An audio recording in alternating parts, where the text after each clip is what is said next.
ഞാൻ പറയാൻ പോകുന്ന കാര്യങ്ങൾ നിങ്ങൾ വളരെ ശ്രദ്ധിച്ച് കേട്ടോ.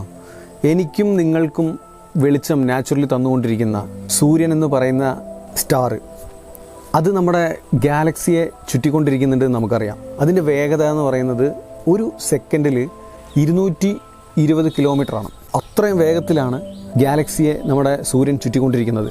എന്നിട്ട് ഒരു റൗണ്ട് പൂർത്തിയാകാൻ ഏകദേശം 230 മുതൽ 250 മില്യൺ വർഷം എടുക്കുന്ന പറയുന്നത്.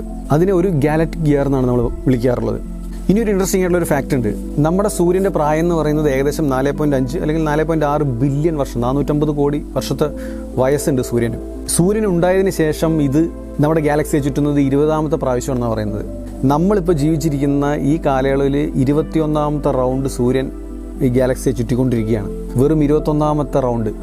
ഇനി മറ്റൊരു കാര്യം എന്ന് പറയുന്നത് 20ാമത്തെ റൗണ്ട് സൂര്യൻ അടിക്കുന്ന സമയത്ത്, കൃത്യമായിട്ടുള്ള ഇപ്പോൾ ഈ പൊസിഷനിൽ സൂര്യൻ 20ാമത്തെ റൗണ്ടിലായിരുന്ന സമയത്ത് നമ്മുടെ ഭൂമിയിൽ ദിനോസറുകളായിരുന്നു ജീവിച്ചിരുന്നത്. അതായത് ഡൈനോസേഴ്സിൻ്റെ കാലഘട്ടം എന്ന് പറയുന്നത് 220 മില്യൺ വർഷം മുതൽ 66 മില്യൺ വർഷം, ആ ഒരു കാലയളവിൽ ഡൈനോസേഴ്സ് ഉണ്ടായിരുന്നു ഭൂമിയിൽ. അപ്പോൾ തൊട്ട് മുമ്പത്തെ റൗണ്ട് അടിക്കുമ്പോൾ മനുഷ്യൻ എന്ന് പറയുന്ന ജീവി ഭൂമിയിലേ ഇല്ല. ഈ സൂര്യൻ റൗണ്ട് അടിച്ചുകൊണ്ടിരിക്കുമ്പോൾ നമ്മൾ ഗ്രഹങ്ങളെല്ലാം സൂര്യൻ്റെ കൂടെ പോകുന്നുണ്ടല്ലോ.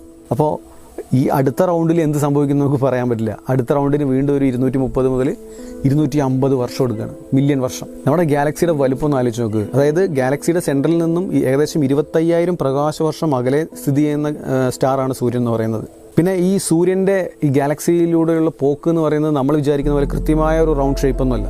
അതിൻ്റെ പോക്ക് തന്നെ ഒരു വേവ് ഫോമിലാണ്, ഈ ഒരു ഷേപ്പിലാണ് അത് പോയിക്കൊണ്ടിരിക്കുന്നത്.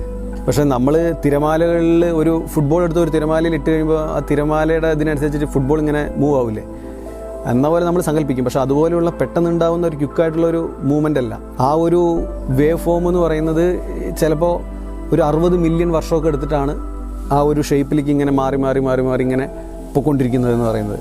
എന്തുകൊണ്ടാണ് സൂര്യൻ അങ്ങനെ മിൽക്കി വേ ചുറ്റിക്കൊണ്ടിരിക്കുന്നതെന്ന് വെച്ചാൽ സൂര്യൻ്റെ സഞ്ചാരപാതയുടെ അടുത്തുള്ള നക്ഷത്രങ്ങൾ, ബ്ലാക്ക് ഹോൾസ്, പിന്നെ നെബുലകൾ, ഇതൊക്കെ സൂര്യൻ്റെ സൂര്യനെ അത് ഇൻഫ്ലുവൻസ് ചെയ്യുന്നുണ്ട്. അതിൻ്റെ ഗ്രാവിറ്റി ഇൻഫ്ലുവൻസ് ചെയ്യുന്നതുകൊണ്ടാണ് ഇത് ഈ വ്യതിചലനം ഉണ്ടാവുന്നത്. ഈ സൂര്യനെ തന്നെ ഈ ഗ്രഹങ്ങളൊക്കെ, ഭൂമി ഉൾപ്പെടെയുള്ള എല്ലാ ഗ്രഹങ്ങളും വലം വയ്ക്കുന്നുണ്ട്.